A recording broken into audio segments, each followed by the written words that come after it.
Never had any anticipations of playing in the NFL. And Coach Meyer told me that we'll find a position for you, but I can't guarantee what we do with you, what you play. I showed up to campus playing outside linebacker, was 6'6" at the time, so not really able to play safety. And some days I would come in my freshman year and they would have an offensive jersey to play tight end. Some days in my locker would be a defensive jersey, and I was just being bounced around on scout team. A lot of extra time in the weight room, gaining weight. Settled at defensive end after a pass rush drill. They just threw me in with Larry Johnson and I won a couple reps, and they're like, all right, how about playing defensive end? So I redshirted. They spent, that whole year getting me in the weight room, feeding me, gained 60 pounds. And then the following year, my redshirt freshman year, I was the starting defensive end. It's crazy what can happen if you just trust the process. The Field Talk podcast is brought to you by Rhoback. As you guys know, I live in Rhoback. Pretty much everything that is in my closet right now comes from Rhoback. Whether it's hoodies, which I probably wear the most, I would argue the best and most important thing in my closet, or during this time of the year, polo and t-shirt season. Right now, of course, rocking the striped polo, joggers, shorts, and honestly, every time I go to rhoback.com, it feels like there's something new dropping. So head on over to rhoback.com and enter the promo code FIELD, FIELD, for 20% off your first order. Best fit, best feel, Rhoback, the only brand that I can trust for my clothing. If you're a fan of the NFL, you're probably familiar with the name Sam Hubbard of the Cincinnati Bengals. One of their starting defensive ends, a team captain, and a team leader. He's been a big part of why this franchise has been one of the best in the NFL over the past 4 seasons, which included a near Super Bowl victory over the Los Angeles Rams. As a result of players like Sam Hubbard, Cincinnati spent a lot of times in the playoffs, and few players have brought more clutch moments to the table than Sam Hubbard himself. But his path to the NFL is anything but ordinary. And that's why it's an honor to be joined by Sam Hubbard on today's Field Talk podcast to learn more about how a player who was best known for being an athlete in a different sport during his high school days is now one of the best players in the entire NFL. Here's our chat with Sam Hubbard. All right, so if someone were to see you, Sam Hubbard, walking down the street, they'd probably say to themselves, that looks like a football player. And Sam, of course, you are one of the best defensive ends in the NFL, team captain and leader for the Bengals, who have been incredibly successful of late. But how is it that during your high school days, you were better known as a lacrosse player who once committed to Notre Dame? Did you ever think football was in your future, or were you going to be playing in the PLL in an alternate universe? Yeah, I grew up playing both lacrosse and football. Lacrosse really had my original, that was my passion, my first love. And I was playing football just to be a part of, Moeller, a storied program. I had a lot of fun playing there, but we actually played in the state championship for football my junior year in Canton, Ohio, and Urban Meyer was on the sidelines. And that's kind of where everything started. From there on, he kind of came into my gym class, the infamous dodgeball story, and started, recruiting me from then on, and really was, the one in my ear, the talking about the benefits of football over lacrosse, especially the post college career, which now the PLL is doing amazing. And those guys are being very successful, but I never thought, I'd end up 7 years in the league, playing for my hometown. It's gone better than I ever could have imagined. I want to go back to that dodgeball story because for those that may not know it, I think it's worth hearing. So you mentioned that Urban Meyer first sees you from the sidelines during the state championship game. And then in gym class, he sees you playing dodgeball. Is that really as simple as it was? Yeah, so he came into, coaches come through Moeller High School in Cincinnati all the time just to see, John Rodenberg, our head coach at the time, who was our gym teacher, to see, hey, how's it going? There, we're in Southwest Ohio, storied football programs around here, see your recruits. And I was playing dodgeball when they walked in with Kerry Combs, and he said, who's that tall kid, that tall, skinny kid playing around, moving well? And he said, that's our safety, but he's a lacrosse player. Don't worry about him. And he watched me move around and talked to Coach Rodenberg about me and invited me up to the camp in Columbus. I just went up there to a summer camp and spent the day working out, playing football, and came home with an offer. And that is how it all went down. All right, so you make the decision to switch from lacrosse to Ohio State as the sport that you're going to play in college. But the path to becoming an NFL player, especially a defensive end, wasn't super normal either, right? So you mentioned you were a safety in high school. You end up playing a few different spots at Ohio State earlier in your career. What was that part of the journey like for you? Yeah, so I initially had to make the decision, football or lacrosse, and the scholarships played in a big part in the decision because I was being offered a quarter scholarship at Notre Dame for lacrosse and then a full ride for football. So that was obviously, a big benefit to have your education paid for, no student debt. And I wanted to just go to the business school on a free education, and kind of never had any anticipations of playing in the NFL. And Coach Meyer told me that, I hear you're a good leader, a good student. If you come here and work hard, we'll find a position for you, but I can't guarantee what we do with you, what you play. We don't know how you're going to grow. So I was recruited as an athlete. I showed up to campus playing outside linebacker, was 6'6" at the time, so not really able to play safety. And some days I would come in my freshman year and they would have an offensive jersey to play tight end. Some days in my locker would be a defensive jersey, and I was just being bounced around on scout team. A lot of extra time in the weight room, gaining weight, and settled at defensive end after a pass rush drill. They just threw me in with Larry Johnson, and I won a couple reps, and they're like, all right, how about playing defensive end? So I redshirted. They spent, that whole year getting me in the weight room, feeding me, gained 60 pounds. And then the following year, my redshirt freshman year, I was the starting defensive end. So it's crazy what, can happen if you just trust the process. We'll get back to the football in a second, but I do have to ask. Most people, in the world, are trying to find ways to cut weight. Like the idea of adding 60 pounds is easy to them because you just kind of eat what you always want to eat. I think it's a little bit different though for a football player because you can't just junk food your way to 60 extra pounds. What went into that process? Like, did you sleep with a peanut butter and jelly sandwich next to you? Yeah, literally. That's actually very accurate. I had to go to bed every night with two PB&Js and two of those Gatorade protein shakes with like 400 calories, which makes me sick to my stomach still to this day to think about. But it wasn't great weight. I was eating whatever I could, pizzas every meal. I had to just force it down, and you try and go a pound a week, and that was my goal. So I weighed in every week after just forcing meals, and it was not fun. And I don't think that gaining weight is something that I view as an enjoyable experience, despite what some people might think. Yeah, I can imagine that's maybe more the athlete mindset than the average American mindset as it pertains to weight gain or weight loss. So you go to this, you settle into a defensive end spot at Ohio State, have a great career for the Buckeyes. And as you're getting ready for the NFL, I'd be curious, do you recall leading up to the 2018 NFL draft, how attentive you were to things like mock drafts, or had the idea, or was, I should say, were you paying attention to like what teams might be most interested in a player like you? And did that kind of forecast or did those forecasts matter in your mind as you're getting ready to find your new home?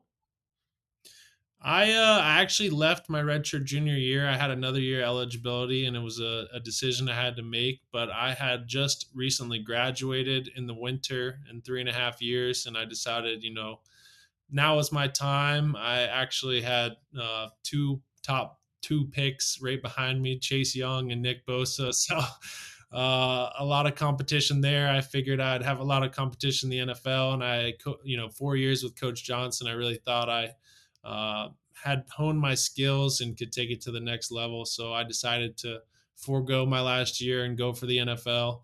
And I was looking at all types of mock drafts. I was hearing late first, early second. I ended up going to my pro day, and on my 40-yard dash, As soon as I got off the line, popping straight up and ended up running a bit slower than I had anticipated, which made me fall down to the third round and never really talked to the Bengals.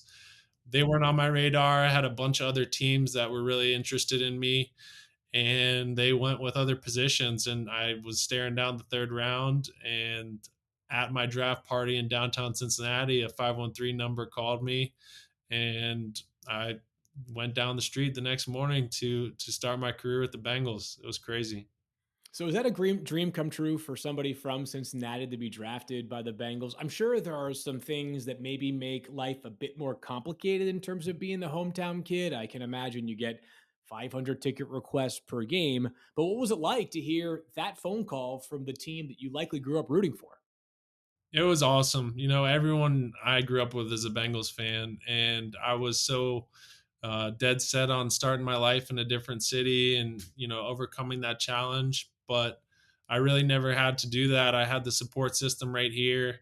I've never really had, aside from when we went through some tough seasons and some major losing seasons, having that extra weight on me to get things turned around that people from the city didn't really feel.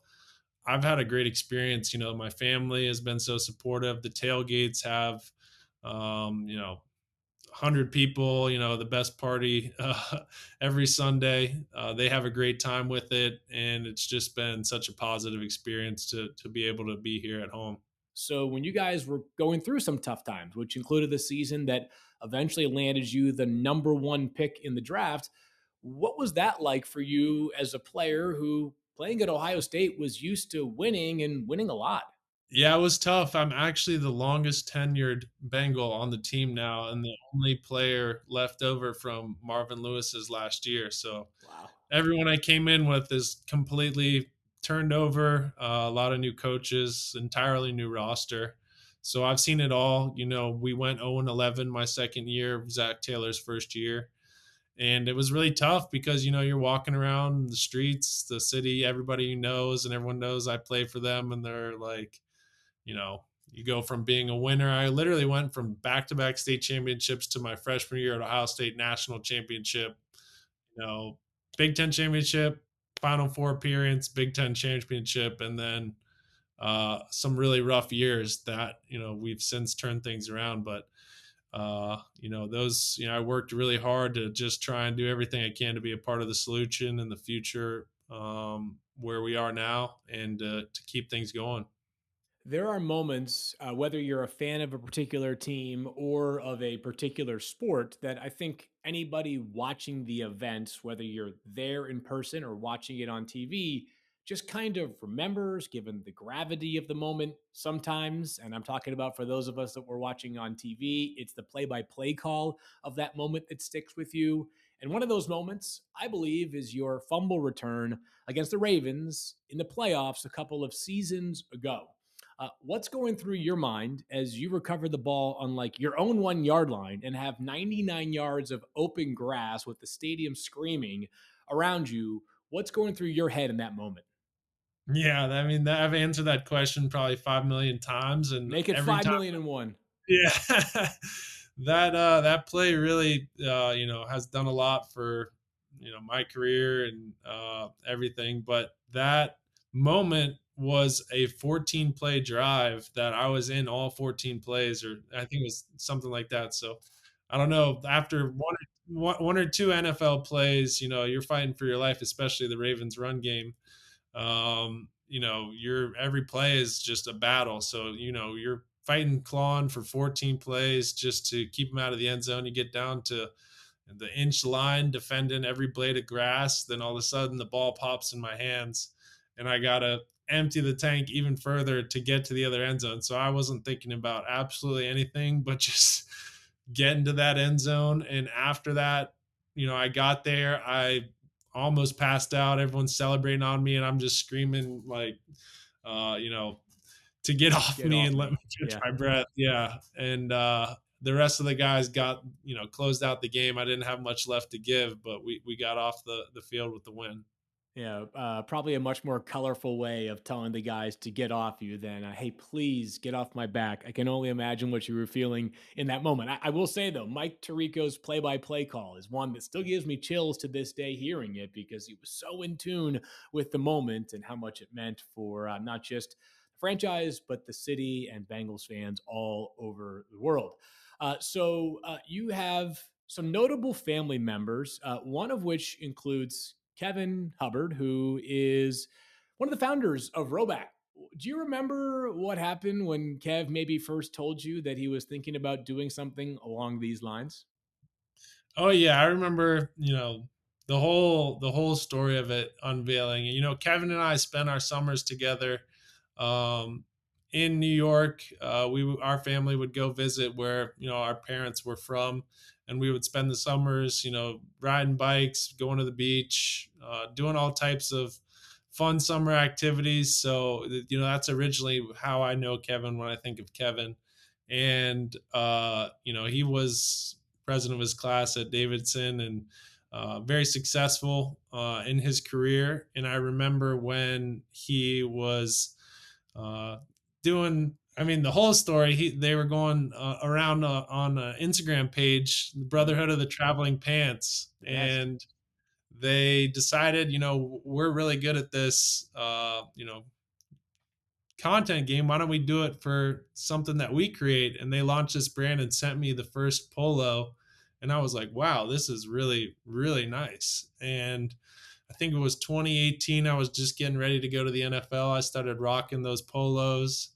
And they just kept, innovating, kept giving their free time, and then eventually were able to go full time with Rhoback.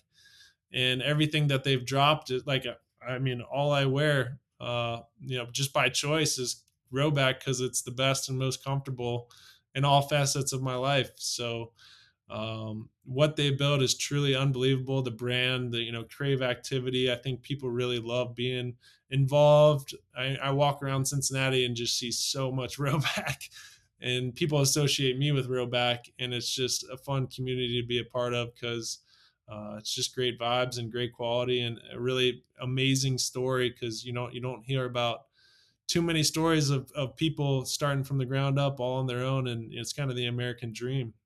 Yeah, I often see Coach Taylor wearing some Rhoback apparel during his press conferences. Are you the guy that do you carry a box around the locker room at all time and just sort of hand out samples for the guys and say, give it a shot? Yeah, no doubt. Especially during our Super Bowl run, I think I talked to Kevin and he sent me the biggest Rhoback box of all time, and I handed it out to the entire locker room. But I gave it out to people initially, and they've all since then bought it on their own because they came back for more. They love it so much, which has just kind of been the story of how it's grown. I asked with how much everybody wears, I couldn't be, giving all of them that, but they definitely have loved it. Hey, the Bengals are Team Rhoback, which means we are Team Bengals in turn. All right, so Yeah. we started by talking about how you obviously were a high level lacrosse player.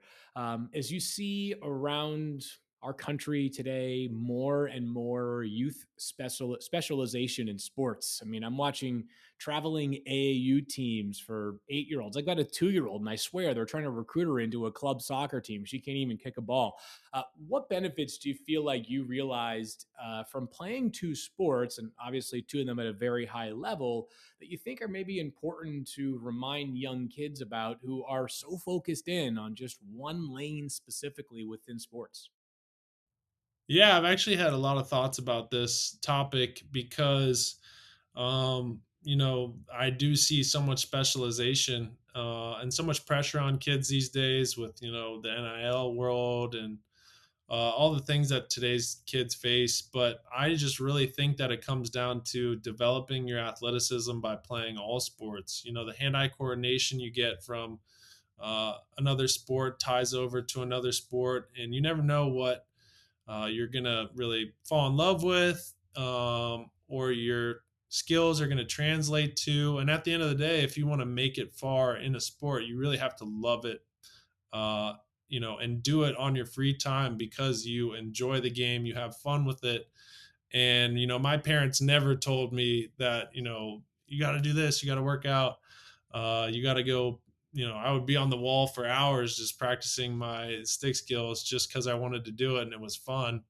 And if my parents were the one forcing me to do that, I would not have gotten as far. So, they always told me and were supportive. You can quit whenever you want. There's more to life than sports. But I always just, was self motivating, and have found kids that aren't self motivated and are forced to do things, they tend to burn out. And you want to get these kids and try all sports, have fun with it, make friends, be a great teammate, and enjoy the process and work hard. You never know what can happen or where you can end up. All right, so a few maybe lighter hearted questions here as we start to wind things down a little bit, because I agree with everything you said on the multi sport front, because there's so many benefits. And not that I became a professional football player, but things that I've learned in life that I learned from playing different sports beyond just the ones that I wound up playing in college. We mentioned lacrosse as well. Is there a PLL chapter of your career? Are you going to go Chris Hogan style, who to conclude your football career, you're going to pick the stick back up and try lacrosse again? No, I don't think I'll do that. When I retire after many more years in the NFL, I think that'll be it for me. I always have my lacrosse stick, and another one for anyone that wants to come have a catch. But I have been in touch with Paul Rabel, Mike Rabel, the PLL. I can't wait to go to one of their events, a tournament or a game. I have a couple PLL jerseys and think that what they're building, and especially the way that they're getting it televised and the content and what they're doing for the players is unbelievable. And I can't wait to see it keep growing. Yeah, they've been so instrumental in the growth, the word you just used, of the sport of lacrosse. But if you have an extra stick around the locker room, like, do you think most of the guys on your team have ever seen a lacrosse game, or are you kind of like the introduction for them? Because I got to imagine there are a few guys who, if you gave them an off season to train with a lacrosse stick, might end up being pretty decent players. Yeah, no doubt. I actually have a lot of guys in the locker room that were familiar with the game, played the game. Orlando Brown from the Baltimore area, a hotbed. He's always asking about lacrosse. I think he played briefly. Loves the game. Trey Hendrickson played defense in high school. He also loves the game. And, it's fun. Guys are really intrigued. They love watching it, the physicality, the speed. Logan Wilson from Wyoming. I don't think they had much lacrosse there. I'm always talking to him about it, but it's not a hard sport to pick up. And as parents, if you're getting your kids into a sport, it's fun to watch. Yeah, it sure is. There's a reason why it has seen such an explosion in popularity, the PLL being a big part behind that. I think I want to get you out on this, and perhaps the most important question. Of course, playing at Ohio State, one of the two signature football programs in the entire conference. Can you name every member of the Big Ten as it's presently constituted? No, I have lost track of all conferences.